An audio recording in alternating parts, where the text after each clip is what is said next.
Alrighty. So today we're going to talk about how to take a workflow rule and convert it to a flow. And one of the ways we can do that, so basically we're going to take a workflow rule that looks like this type of setup. So we're going to look at a simple field update today. We're going to look how we can take that workflow rule and translate that over to a process, not process builder, a flow. So workflow rule to flow. And you'd be surprised as we go through this. I'm going to point out some of the very common similarities between the two. And then we'll actually go ahead and build up this particular flow from the concept that we get from this particular workflow rule. Make sense to everyone? Sound good? Yep. Yes. Cool. All right. So let's just compare the initial setup of the two processes here. So we have workflow rules, which are pretty, we enter, if we give it a name, we can give it a description. We have our evaluation criteria, so we've created every time it's edited and subsequently to meet criteria. We also have the criteria we can set up here as well.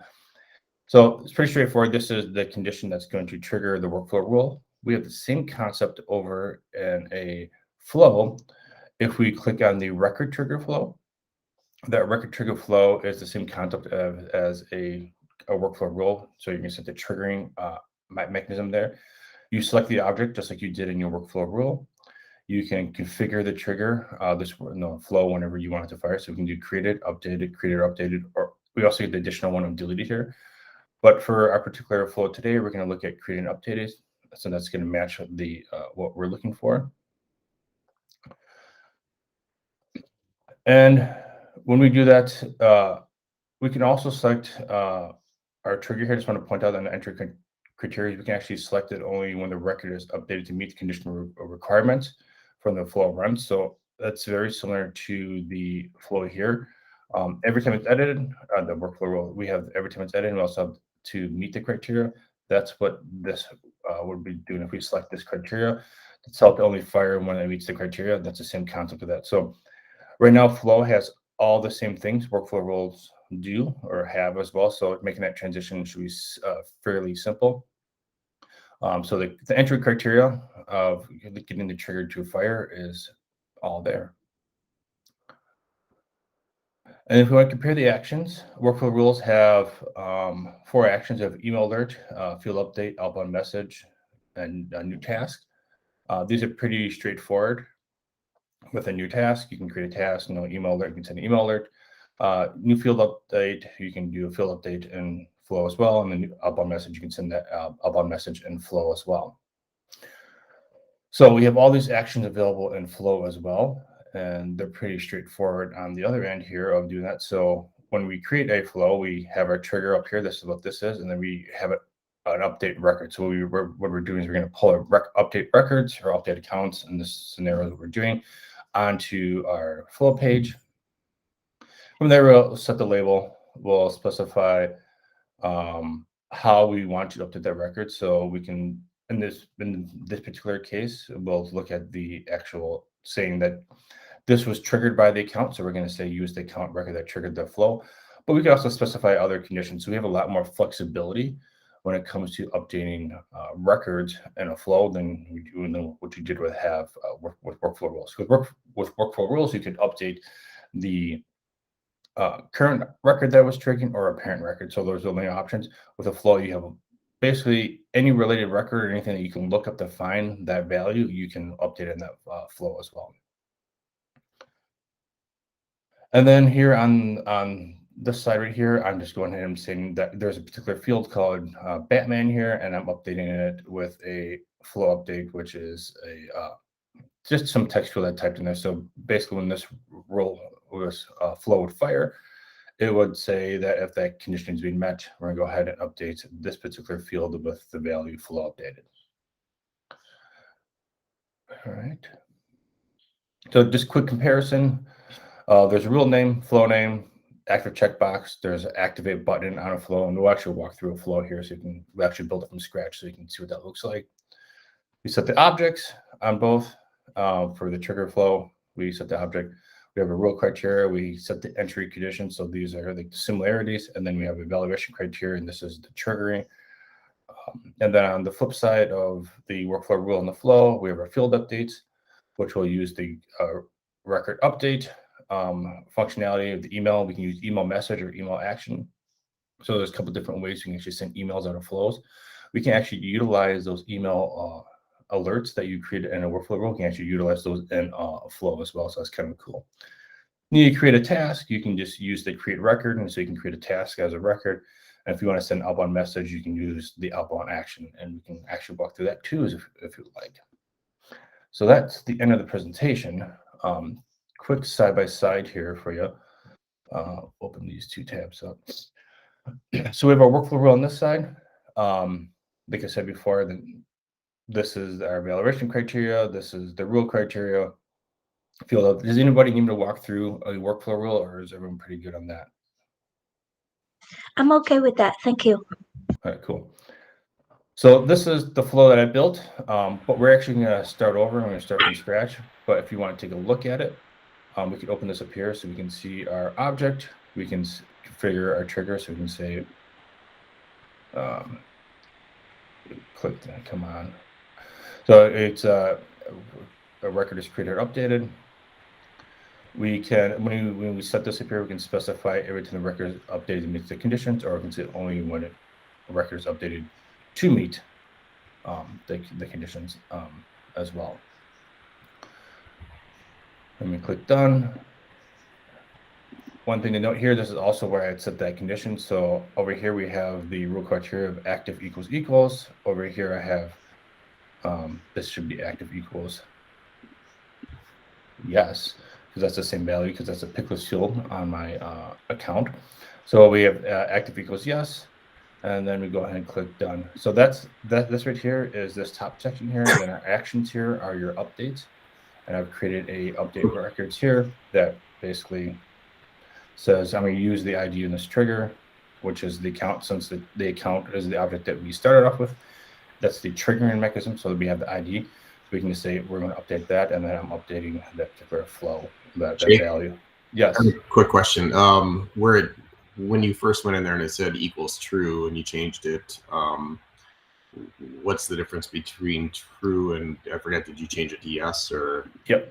So this right here, this is a pickless field that I have. Okay. And I assigned it the wrong value, so this will actually never fire.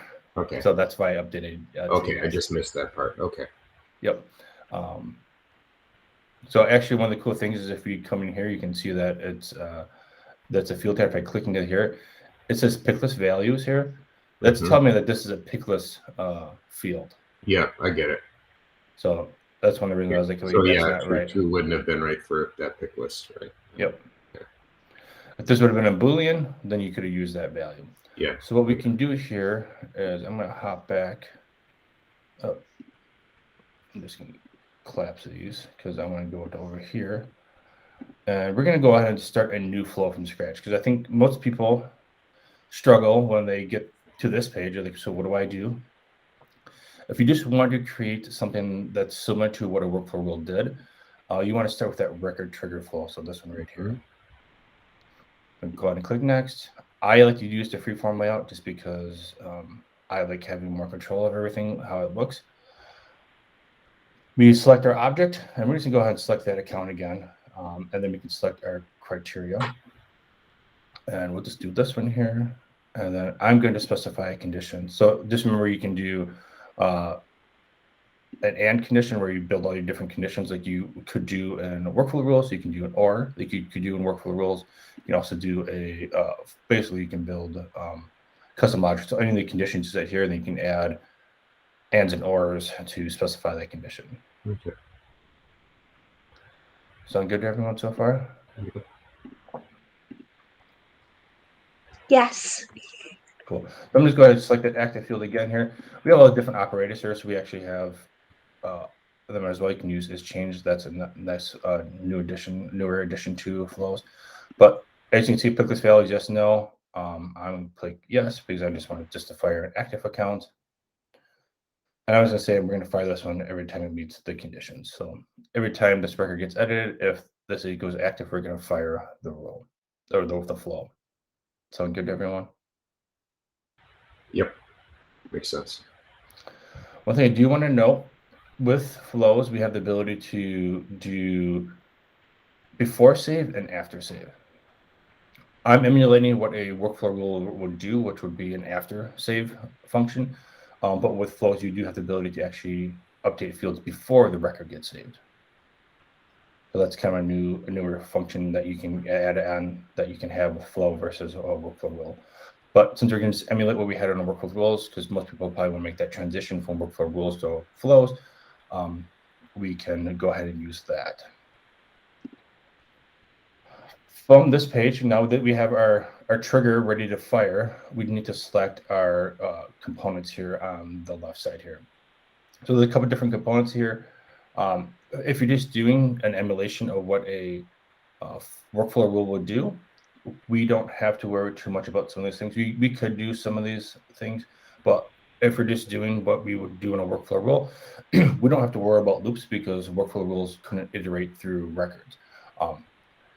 Not saying you can't use loops and flows and all that type of stuff. That's a great functionality for future development. But if we just want to move straight something from a workflow rule to a flow, we don't have to worry about any of these things, and it can get you used to the functionality. Can everyone still see my screen? Yeah. Yep. It's going through. I'm having power issues on my end here, and the screen's fluctuating. So I just want to make sure we're good. Okay. Yeah. You're stable. Cool. What we really care about here for our workflow rule conversion is our update records, because that's the one that emulates the most of what the type of actions we would be doing. Most things are either field updates or they're sending emails. We can actually cover all, or creating tasks. We can actually cover all of them. So if we want to do a record update, we would take the update records here. We pull in the page here, and we can give it a label. I'm just going to call this update account. And like I said, we could specify values and everything, but we're going to use the record that triggered this flow because it's a nice little value that we have. But if we want to, we can use IDs and values from a record or collection, or we could specify the conditions. This is the most commonly used if you just want to do a one-off. So we could say, I want to update the account, and I can teach you bad practice. We're going to just use the record that triggered this flow, and then we can just use that active field again here, and then we can say that value equals yes.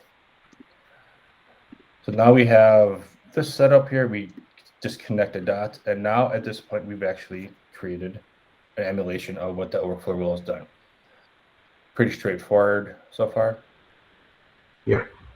Any questions around the triggers or how to update accounts?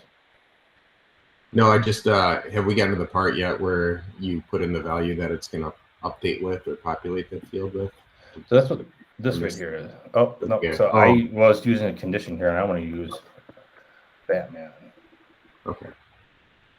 So I'm going to go ahead and select this, and I'm going to select this value here to go flow update. And click done. We can go ahead and hit save and give it a name. I'm going to call this workflow rule to flow 2, since this is actually my second one. I can't have two of the same API name. Okay. Go ahead and save. And if you want to activate it, we can activate it by clicking that. That makes that an active workflow rule. So now whenever I touch my accounts, if this field is activated, it's going to update that value. Let me go ahead over to here and grab an account ID. So I'm going to show you how to debug too, since that's kind of a newer functionality. So you don't always have to go to your, just want to make sure this is an active account before I grab it. Mm-hmm.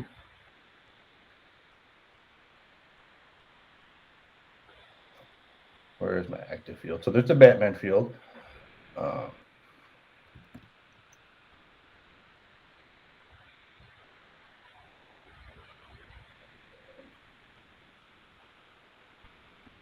So go ahead and click say yes on this. Actually, this is going to fire the workflow, the flow, because I just updated that field. It meets the conditions now. And if we go up to our Batman field here, flow updating. Yeah, so we didn't have to debug it, but if we wanted to, what we could do is in our value here, I'm going to go ahead and just remove this value.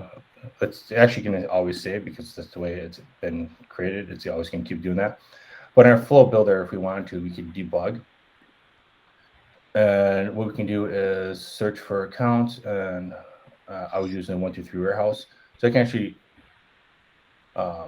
fire the field, and I can say use this values from this particular account, and click run, and it's actually going to run the flow for me.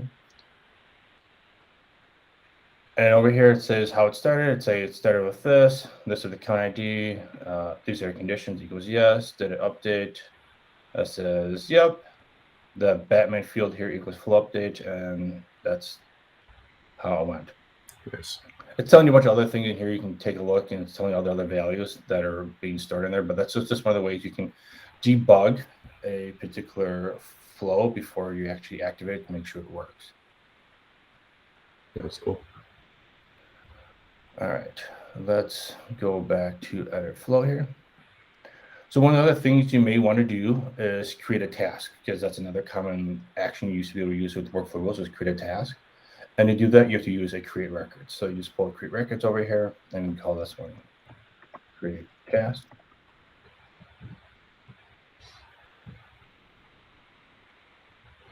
And we have that there. And we can specify how many records we want to create. We're just going to create one. We're going to say we're going to say task for this.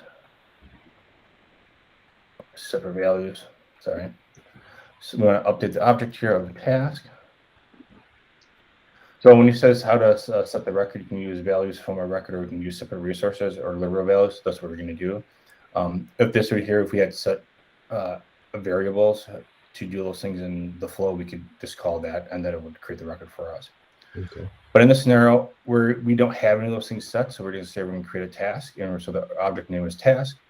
We have to set all our different field dates, so we need to set the assigned or the owner, and we can set that to any number of things. We could set it to the owner of the account if we wanted to. So let's say we wanted to create this as a task for the owner of the account. We could scroll down over to here where it says record. This right here means that this is the record that triggered this particular flow. So in this scenario, you can see it says account. So this is the account that triggered this flow. And when you click on this, it opens this up here, and you get access to all the different fields that are on that object. Nice. So what we can do is, and then we can actually type in here, and I'm going to just go ahead and grab the owner ID here. So the owner of this task is going to be the owner of the account. Mm-hmm. And we can set the what ID, which is the relation to the account. So we can do the same thing with that record account and just do ID. So that's going to set the account ID. So we have our owner ID, our what ID. So this assigned to, what is it related to? And then we can do our subject. We can call this test task. So we have the ability to actually just write free-form literal values in here. And then don't forget the due date. And then we can do things of saying, we can do today, now. We can use some cool little functions within our flow here. So we can use system things, and we can use origin date time, or we can do also clicking here, and we can go to flow, and we can say the current date. So we can say we want to assign it to today's date. And we could add the other fields from the task in there as well if you wanted. So if you wanted the description, you could put that in there. All those other things you can put in there. These are the main fields we need for a task. We can add status in here too if we want. And as you can see, task status is a Pithless field, so we can say not started. Click done. Connected to. And then now we have a flow now that's going to update our accounts and also create a task for us. Cool. So inside of that task state, if you wanted to bring in the description field for the task, can you bring in field values? Sorry, what was that? can you bring in field values on that task when you create the task? Let's say, just an example, a web delete comes in. You want it to create a task. You want it to create a task, and you want it to put the values from that form that was filled out. Could you use that in this particular instance, or? Yep. So any of the fields here that we have. So let's say I'm gonna grab the description field because that's a pretty straightforward text. Yep. When I click that record, Okay. again, when I go down this record here, not prior, I want the current one. When I click this gives me access to all the fields on that object. So it's going to pull in wherever the values are. So let's say I wanted the account number in that field, you could grab that number. Or if I wanted the billing city, I could grab the billing city and put it with that. Any of the fields. Yeah. Yep. Okay. And if you need to make a complex message, let's say in this particular task for that description, we're going to make something a little more complex. We can actually go over to our manager here and click a new resource. All right. We can create a formula. Okay. And I'm going to call this description task. We're going to create a description for the task. I'm going to select the data type of text. And what I can do is I can say count was active. And this is just like a formula field. So we have to make sure we put in our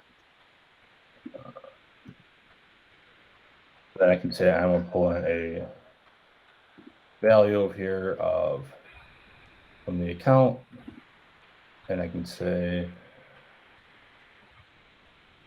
I can pull in the billing city if I want, so I can say account is active and billing city. So it's going to take the string text here I have and concatenate with whatever value I have in billing city. Yeah, nice. And you click done, and then when I go to my task here and I open this up here, I can add that description field back in, then reference that description field from my resources that are available to me. Okay. Awesome. Cool. Yep. Very good. Thank you. All right. So there's one other action that just commonly gets used, which is the email message. So there's two ways to do it. We can actually do an action here where we pull the action out of the page here, and you can just type in email. You can send email. You can use this right here if you want, and you can give it a label of email, all this fun stuff. I'm not a big fan of using this functionality if I have an email action already created for that particular object. Could you expand a little bit just again on the difference between send email and action? Yep. So an action is something that's going to take place. So you pull the action onto the page here, and then you have all these different types of actions that are available to you. Yeah. And here, I just typed in email. And send email. This is the standard. Like I'm going to send an email auto flow. Okay. So you have to create the label. You have to set the body, and you have to create the body similar to how we just created it with the formula. So you have to create a formula for that body. The subject typically it's best practice to create a formula for that as well. The email addresses collection. So you have to create a collection and store all the email addresses in a collection. Okay. Or you can do it comma separated if you have it that way. So you have to set all these different particular values. And if you already have them set, and let's say you want to change the language of this, you have to go into the formula field and update it and all that other fun stuff. Okay. Not always the most easiest thing to do. So this gives you a lot of flexibility. You can do what you want to do on the fly. Yeah. But you could set them up and reuse them too, right? Like you could duplicate them, maybe. You can duplicate them. You can duplicate them within the flow, but you can't use them anywhere else. Oh, okay. Alrighty. So what you may want to do is go back up to your setup here and create an email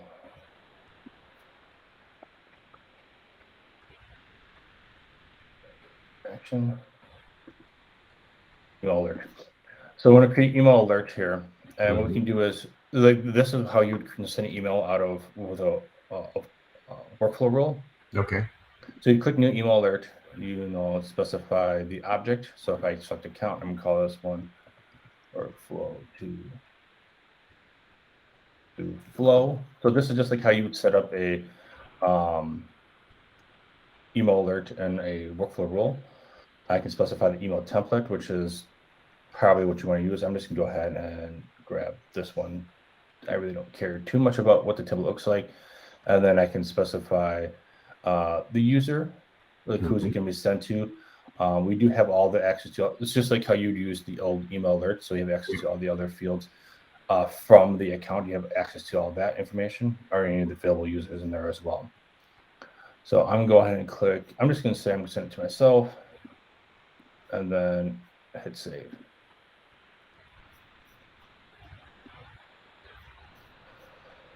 All right, if I go back to my flow builder, I'm gonna quick hit save here, make sure I have most current changes, and then I'm gonna refresh my page here so I can actually get that action, that email alert that I just created.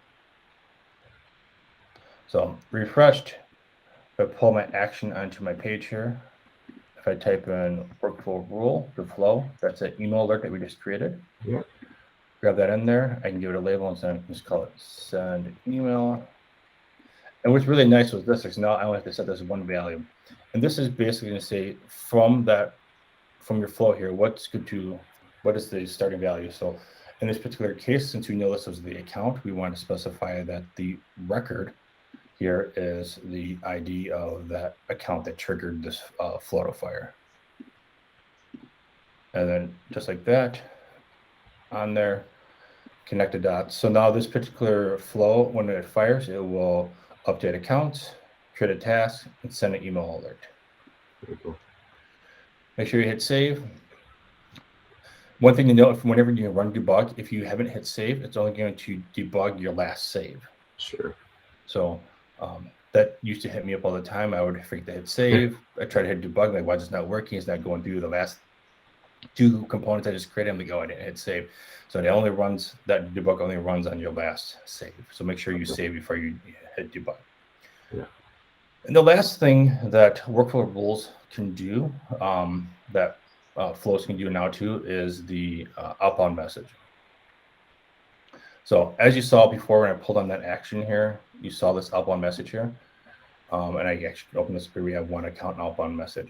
What you can do is, back in your setup here, you have to set up the outbound messages, and then you can call them in your flow, similar to what we just did with the email alert. You set up your outbound message with your flow. So I'm gonna type it outbound and outbound messages here, and then you just create a new one. Click new outbound message. You specify the object. This is how your flow will know what outbound messages are going to be available. Remember, outbound messages are only available in trigger flows. So I can specify account. I'm going to call this one.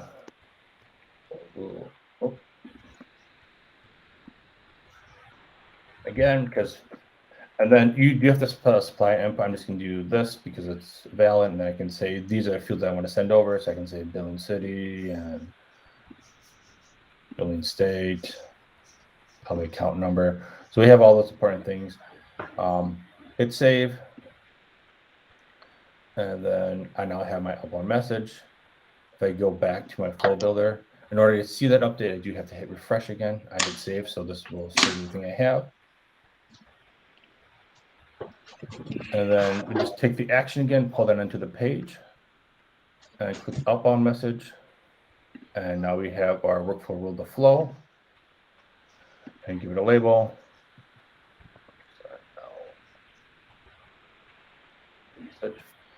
And we're done. So we've now created everything that we could ever do in a workflow rule and a flow. Questions about any of that? No. Are there any areas right now that Flow are still working with regards to workflow rules, or are they pretty much all caught up with? They can do So everything. with the current release, flows have all the functionality that a workflow rule had. Okay. So there is no, other than the fact of workflow rules can fire, that they don't enforce the validation. Oh, okay. Because like when a workflow rule fires and if validation doesn't apply, the validation rule doesn't apply to it. Whereas within a flow here, it's going to fire after 7. It's going to evaluate the validation rule. So that's the only difference between the two at this moment. Okay.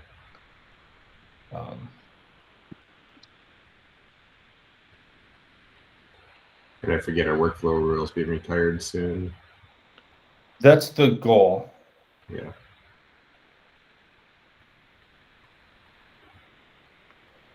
Yeah, But it's gonna be probably they haven't set in stone. Yeah, they haven't set in stone when they're going to expire them or retire them. okay. But they said they're going to do it. It's just a matter of At when. some point, yeah. But I mean, you're not going to get any added functionality. They're not going to update how workflow rules work or anything like that. I mean, what you have is what you have. Yeah. And eventually, as they stated, they're going to take it away from you. So I wouldn't invest too much in that because that's just become legacy debt. So stop building in workflow rules and just start doing it in flow. Yeah. In general, stop building workflow rules and process builders and just try to build in flow. And this is a good introduction to just how flows work and how you can use simple actions to get things to work without having to get into all these other logic elements. So if you just want to get your feet wet in a flow and try to get them to work and replicate what you had, these are all the steps that you need to do. And it's roughly the same amount of steps and the things that you did before in a workflow rule. It's just you have to put a little bit more thought into it, but you do get that versatility of everything you want. So, yeah. I mean, I'm a big flow person. I have been for a while, and I like them. They are the future right now, as Salesforce has stated. So, I would say try to join the flow train as soon as possible so that you don't get left behind. Yeah.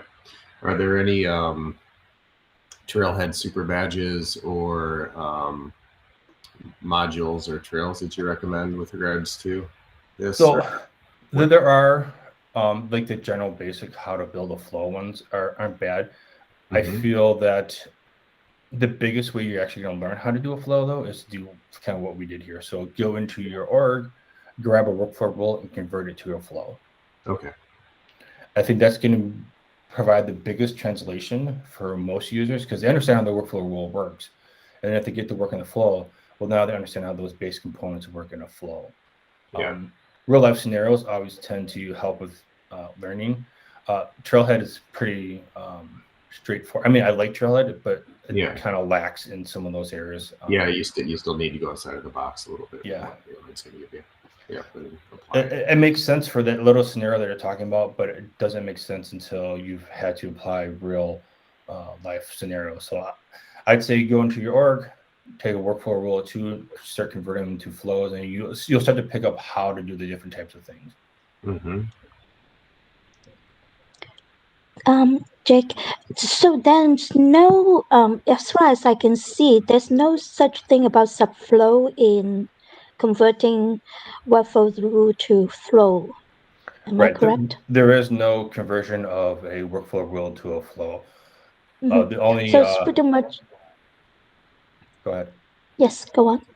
I would say so. You pretty much have to take what you have, kind of like what I had on the two screens before, and take the two and replicate it, deactivate the old one, and then activate your flow. Okay, yeah. So it's less intimidating after I see this. Yeah.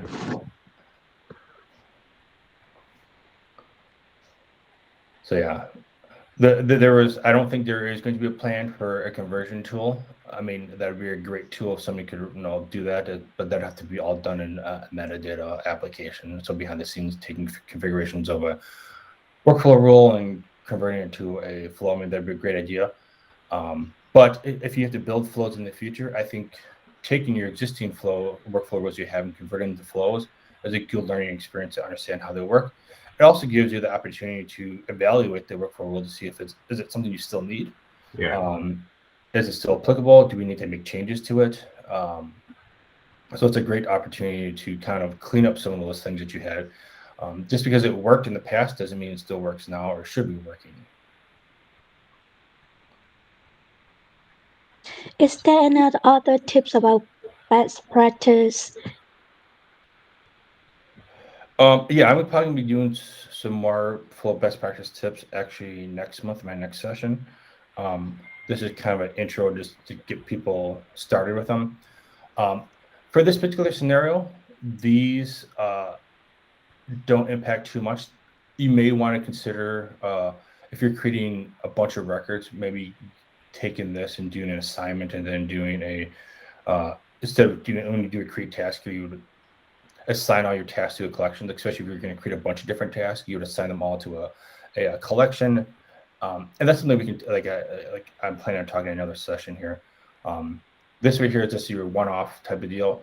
But if we're creating a bunch of tasks, or if this is going to be like if this particular thing, if you're doing a lot of data loading, you're updating a lot of records at once, with mass updating record, we'd probably want to change this particular logic to use an assignment along with a two assignments along with a record collection, and then using a so remember when I said I create records here and you can assign this record here, you can assign a collection value to that. That's something we can talk about in another session. Essentially what you would do is create your task in that step, but you assign it to a variable and an assignment, then you add that variable to a collection, and then you take that collection and just do a mass update all at once. It helps the engine runs a little bit faster, and it prevents you from some hitting limits. Thank you. Yeah. Another question. So I know you will have more flow section. Would you also do a process builder to flow demo as well? Yeah, that's actually the one I actually was thinking about doing next month, which would be taking a process builder and converting that to a flow. Awesome. Thank you so much. Cool. Any other questions? Hey, Jake, this is Deepak here. I was reading some article published by Salesforce, and one thing which they were making clear that they are even going to, I'm not sure. Again, it's a safe harbor statement that they are going to come up with some translation tool. Again, they are not talking about any timeline or any commitment, but they did speak about that they are going to come up with some translation tool that will help us to even migrate from workflow to flow, and even from process builder to flow. I don't know whether Yeah, you mentioned that one. yeah. I've read that article, but Yeah, I again, it's a personally, safe harbor. yeah, Safe it's harbor a safe statement. harbor, and there's a lot of tools like that we've been promised in the past, and the community ends up writing them for people. Um, I personally think, yeah, that I mean, if you have a lot of workflow rules or something like that, I still don't like the idea of just taking everything you Yeah, have and migrating over. I do think you should evaluate what you have in there. If you're new to Flow, I think it's a great exercise to learn how to rebuild them. Um, I get I just want to convert everything over, but and then what happens after the fact? You convert everything over, but now you have no idea how any of the stuff works. yeah. But So again, so sorry. Yeah, go ahead, please. I would say, but Salesforce has said that they've thought about doing that. It doesn't mean it's going to come to fruition. Yeah, I know I think there actually is a open source uh, thing right now that is working on something like that. But only time will tell on that front. yeah. That's true. I also don't want people to keep building workflow rules expecting that to happen, and then let's say it doesn't it doesn't happen. Then they're like, now what do I do? Rather prepare people to start moving things now and start building in flow, because that's the other thing. If you know how to build something in a workflow rule, you can now build it in a flow. So anything Yeah. net new, you can start building in flows, so you don't have to worry about that transition later either.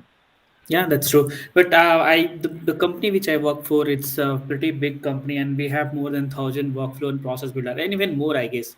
So we are going to have a tough challenge to convert it.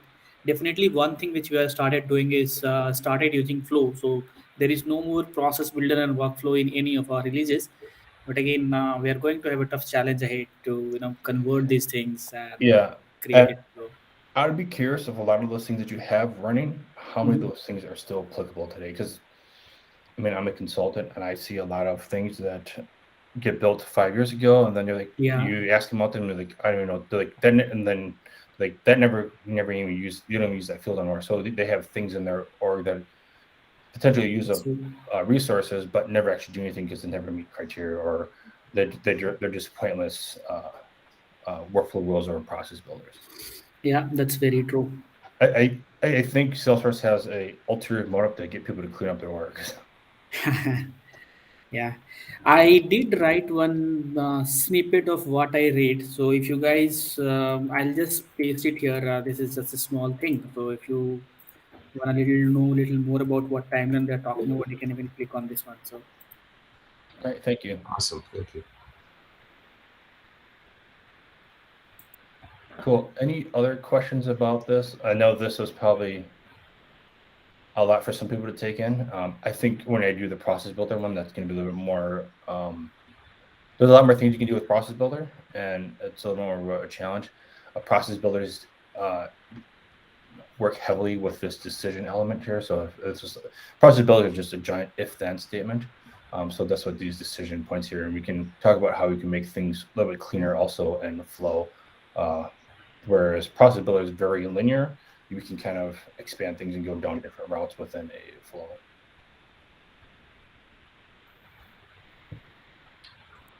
Cool. Any other questions? Maybe a quick question as it relates to search, Jake. With App Builder, how much of this shows up in App Builder now? Have they started to really work this in there? Or so flow is going to be right now. I think you're going to get I think it's workflow rules, process builders, and flows. Yeah. Okay. Going forth, I think a lot of it's going to be more focused on flow. Okay. And remember, there's more than one type of flow. So if we go back to setup here, we're just talking about record trigger flows. Trigger flows, yeah. There's schedule trigger flows, there's screen flows, there's all different types of flows. There's login flows. So there's all different types of things that you can do. Mm-hmm. So like if you click that new, you can see the initial screen there. So we have platform event trigger flows. We have auto launch trigger flows, which basically these are your sub flows that you can call from another flow.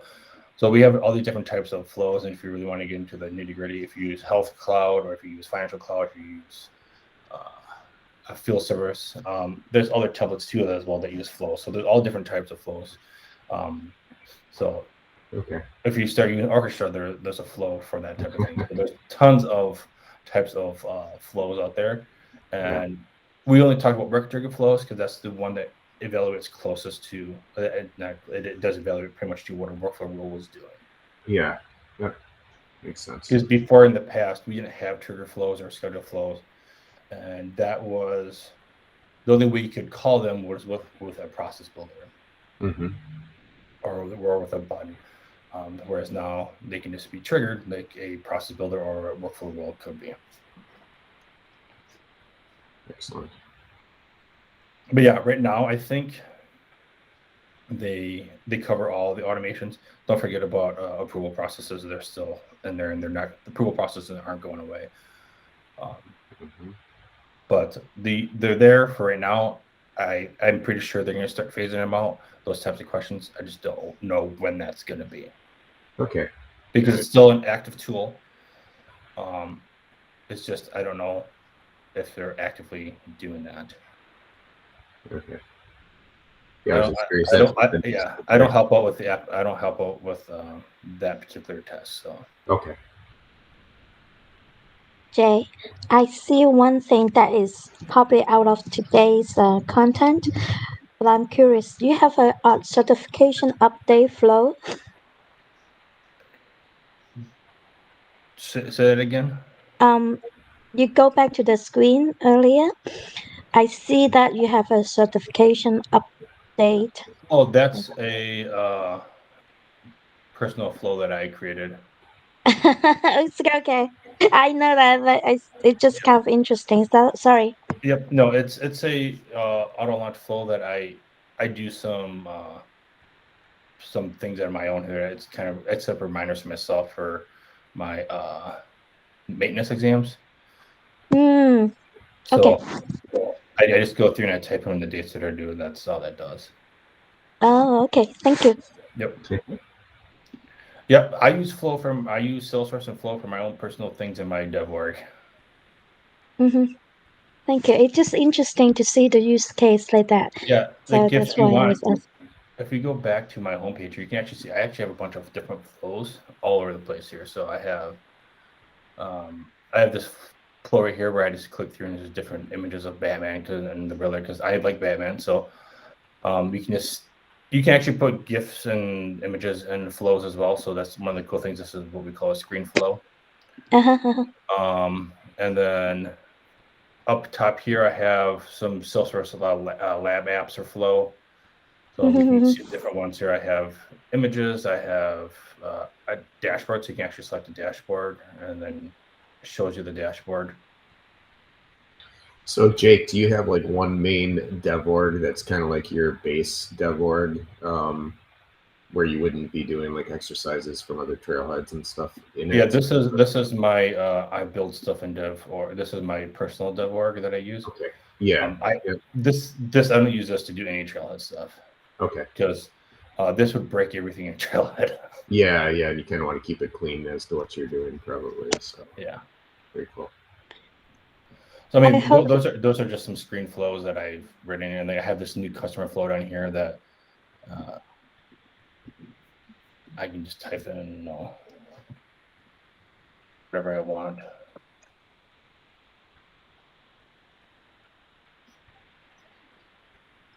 And I believe this one actually creates an account and an opportunity. I think it creates account, contact, and opportunity. So if I go over here to accounts, I can click on that one I just created here.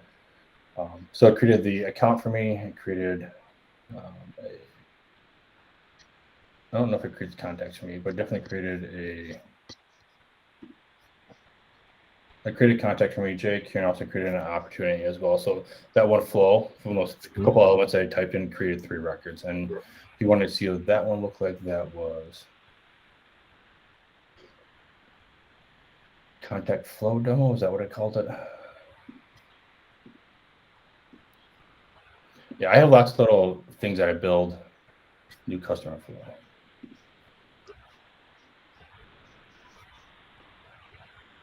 And this is a screen flow. It has a screen, gathers those elements you saw, and then I just do create records on them. Excellent. So that was what you saw there, and then I created the record. So there's tons of things you can do with flow. So it's beneficial to do that. The nice thing about flow is that your elements here are pretty much always going to be the same, except for screen flows. With screen flows, you get the screen element. But how you create records remains the same. So I set the object in this one. I set the name. That's the only thing I needed to store. That's the only thing you need to create in this particular org for an account is just the name. And that's just the name that I carried over from screen. So once you learn how to use some of these pieces, you get to use them in other types of flows as well. It's not like you just learned that one piece for that particular flow.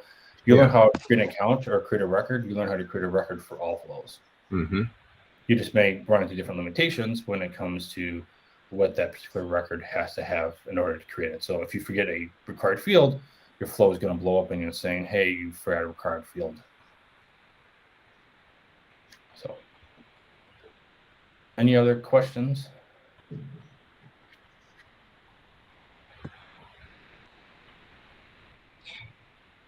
Where can we watch the recording? I'll probably have it up on Monday. And Okay. it's actually on my YouTube site, but I can probably, I think I can share it as well in the meetup invite, the meetup settings there. Okay. Yeah. Thank you. Jake, would you mind just pasting your YouTube site URL for us? Yeah, hold on, I gotta find it because it's not. Okay. I don't have that many subscribers, so I can't set my own. or I can check the meetup. That's fine. That's fine too. No problem. It won't take me very long. I can probably find it. I just need to quick head there.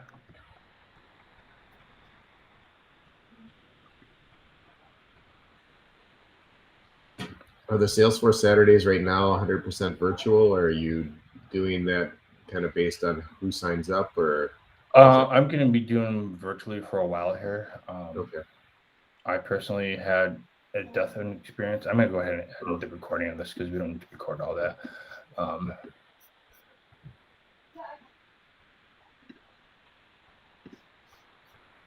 Are the dev group ones versus